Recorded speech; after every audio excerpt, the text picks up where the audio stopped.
Hello, everybody, and thanks for tuning in to the Liberty Report. With us today, we have Chris Rossini, our co host.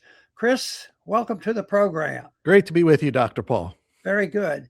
Well, we were looking at the news today, and we will be talking about it. And nothing brand new, except for the fact that the extremities and extreme that the markets have gotten to. This morning, yeah, one report I saw was silver hit $100. And I can remember the day, and that's not too long ago, that I first got really interested in silver. It was $1.29. I'm sort of glad I was reading Austrian economics back then, because $1.29, quite a bit of difference. To think that a silver is $100, and who knows what tomorrow will bring, and maybe 200 or maybe 50. That's the real challenge when you're dealing with a Mickey Mouse type of monetary system. So, and then even gold is approaching $5,000. That, even though it could happen, it's going to happen. You better be prepared. When it happens, it still shocks me. It's just amazing.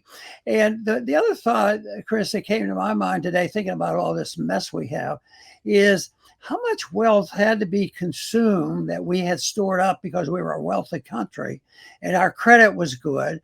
So after 71, where I think the declaration of bankruptcy occurred, it lasted a long time. But I think the signs are here that it's coming to an end. And I often am fascinated with thinking about the crack up boom. And I don't think we're there, but it could. And that, of course, is when everybody wants to get out of anything that looks monetary. But we're not quite there yet. The special interests are still, there picking up the pieces. So this is interesting times, but very, very dangerous, because there are political ramifications.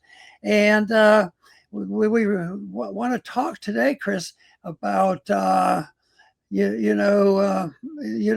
whole problems, and I want you to say hello to our audience, and we're ready to go. That's right, Dr. Paul. Yes. Speaking of gold and silver, this is a good time to mention our regular viewers know that we have a partnership with Birch Gold Group, and they have this month a free book that they have put out. It's called Dispatches to Future Generations. Contains stories from Dr. Paul's time in Washington. He spent 40 years there, if you could believe it, in that cesspool. And you can read these stories that, I didn't even know about myself. So you could get a copy of this free book and free information on getting involved with gold from Birch Gold Group. Just text Ron to 989898. There's no fees, no cost to any of this. You're not obligated to be their customer, but it does connect you with Birch Gold Group, because there's a lot of people that I'm sure have a lot of questions. What do I do? So they can help you. And there's, again, no obligations. If you're interested in the free information from them on getting involved with gold and the book, please text Ron to 989898.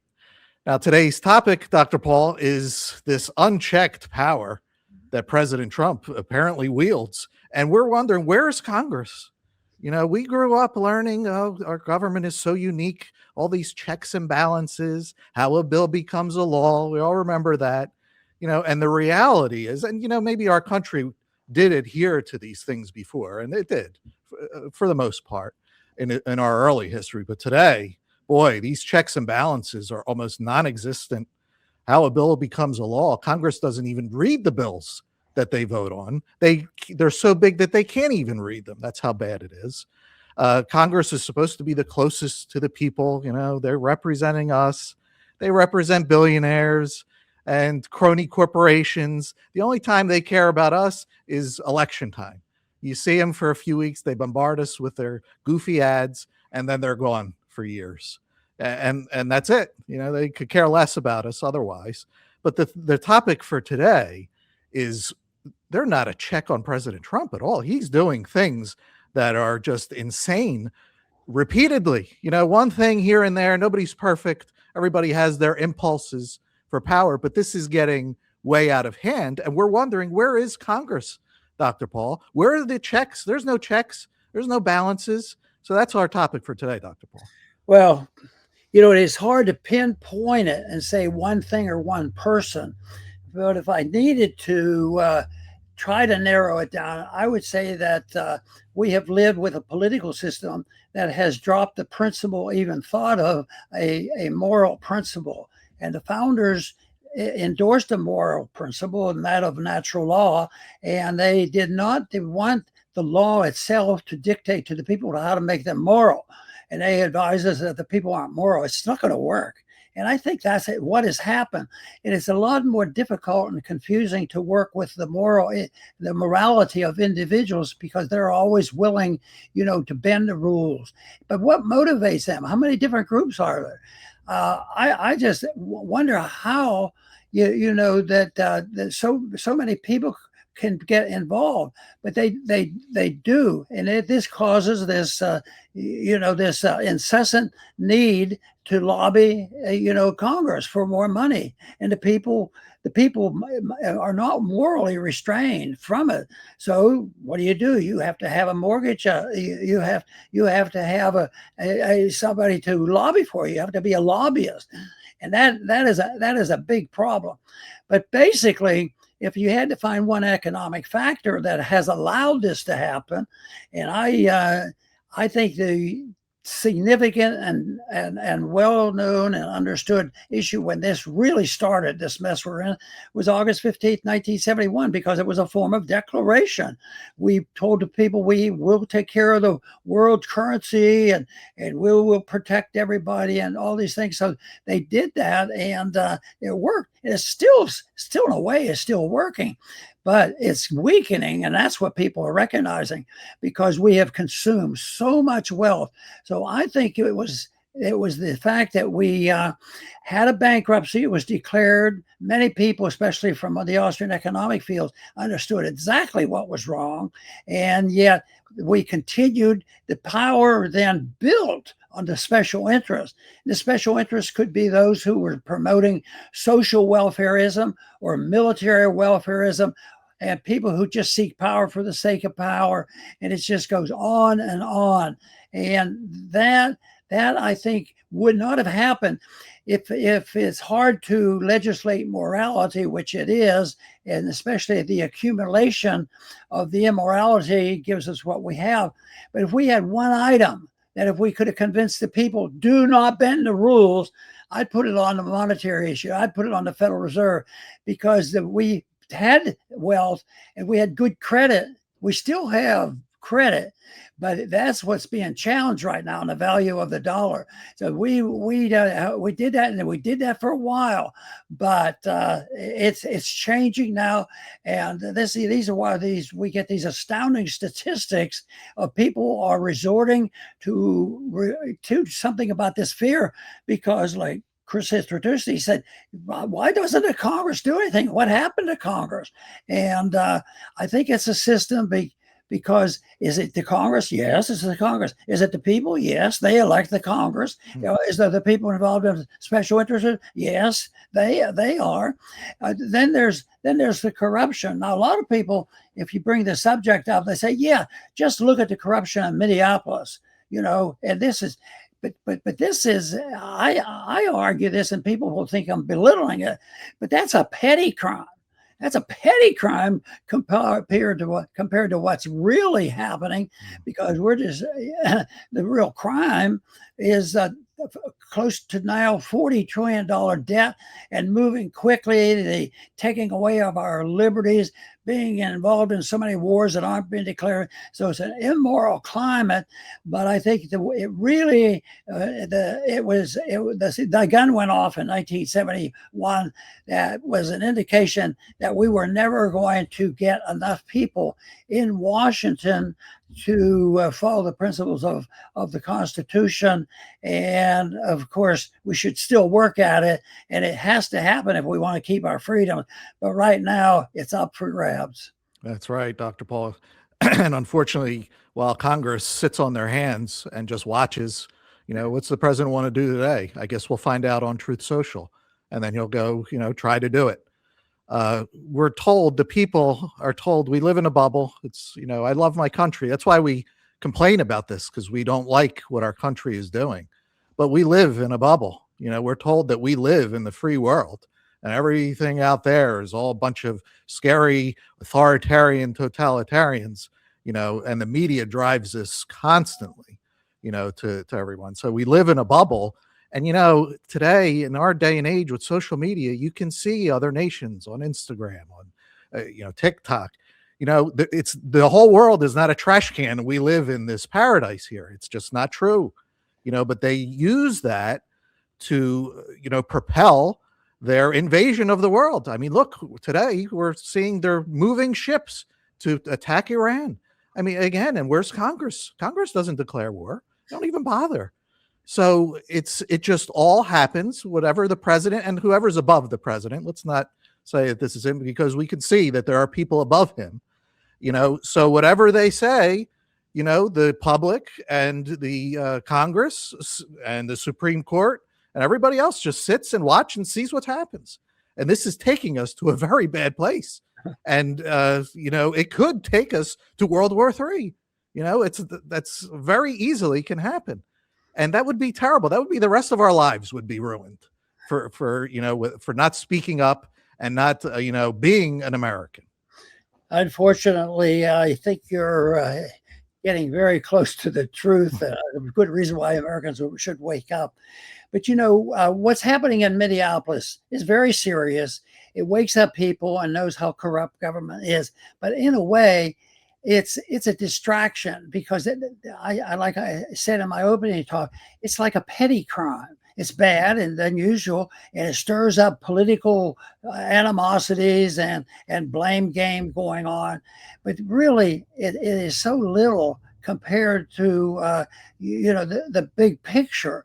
And that's sometimes I think some of these things happen as on purpose, as a distraction, to leave this and pay attention to Minneapolis, when they should be, like our opening statement, we should be paying attention to Congress. Not only do people recognize what we're saying is true, but the thing that I would like to touch on and get people interested in is why? Who are these? Why did the system code do this? And to me, it's back to human character. It's back to a moral system that, has been around for a long time. I think it's the rejection of natural law. Even before they had written law 3,000 years ago in Sumeria, they talked about things like this.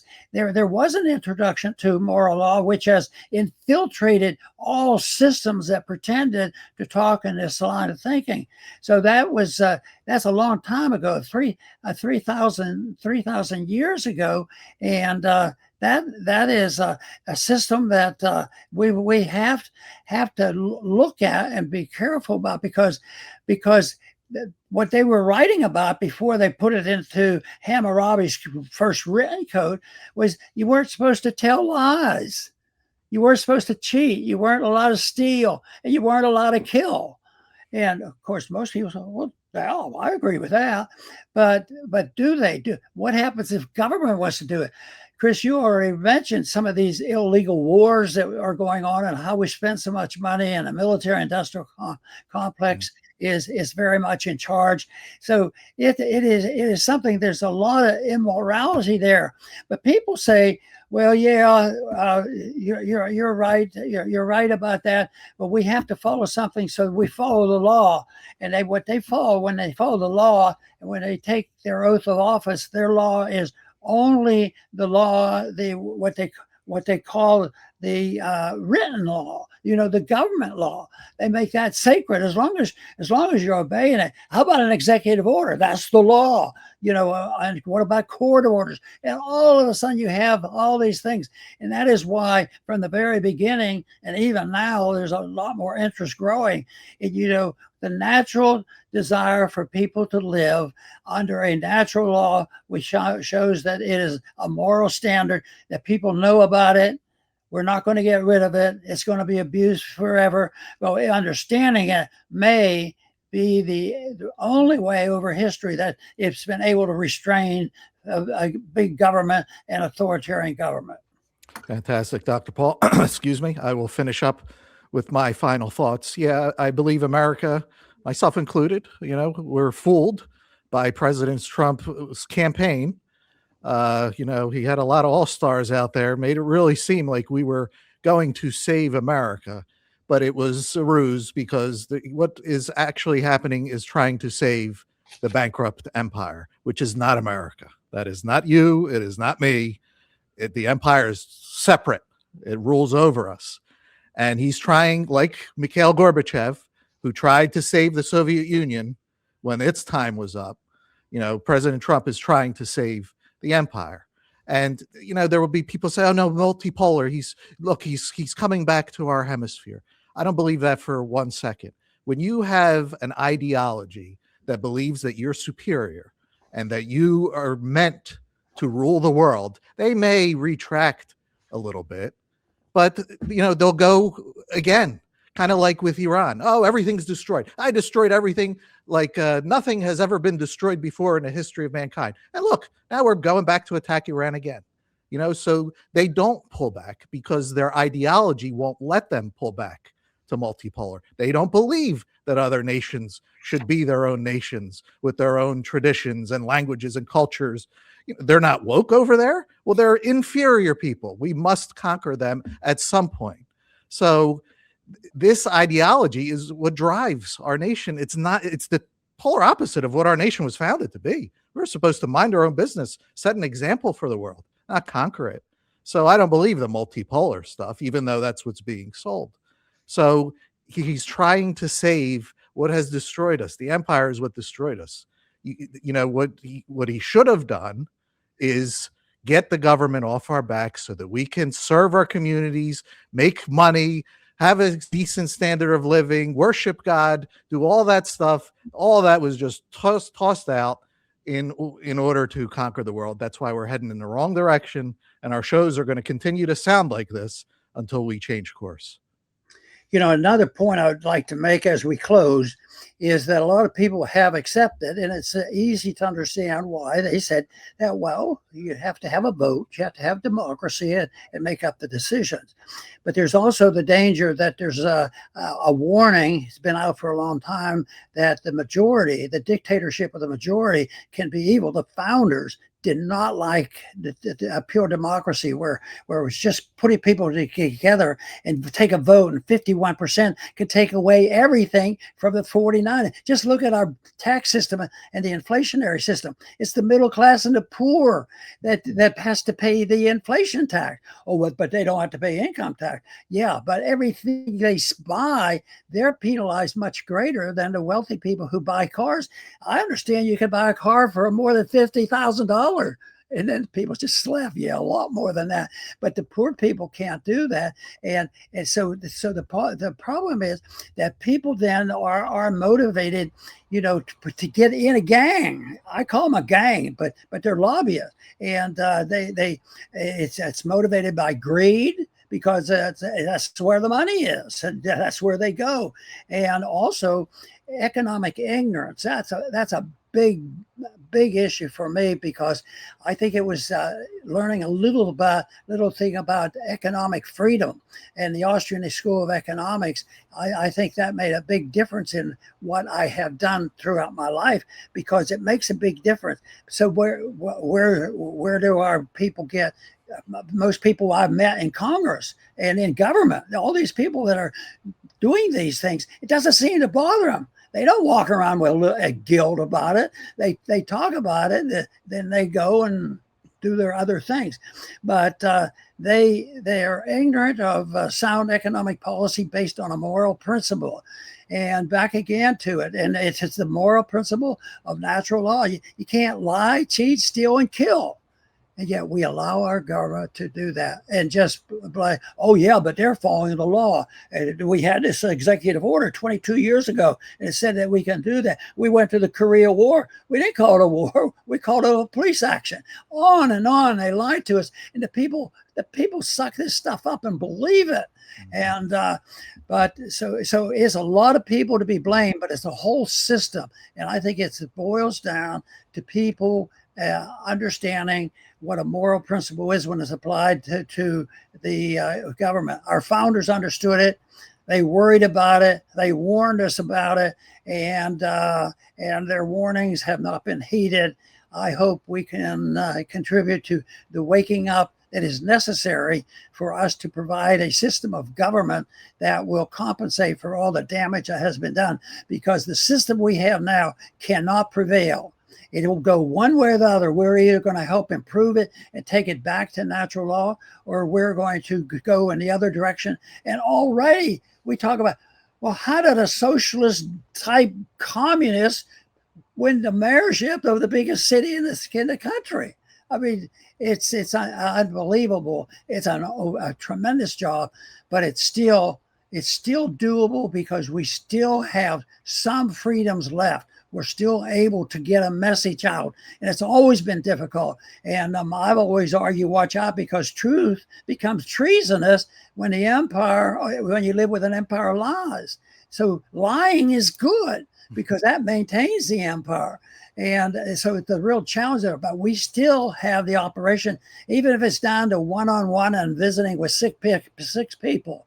It's something you have to understand the issue and the principles of morality. And if you want the greatest system that provide peace in the maximum amount of people, peace and prosperity, it has to be through the principles of liberty. I want to thank everybody for tuning in today to the Liberty Report. Please come back soon.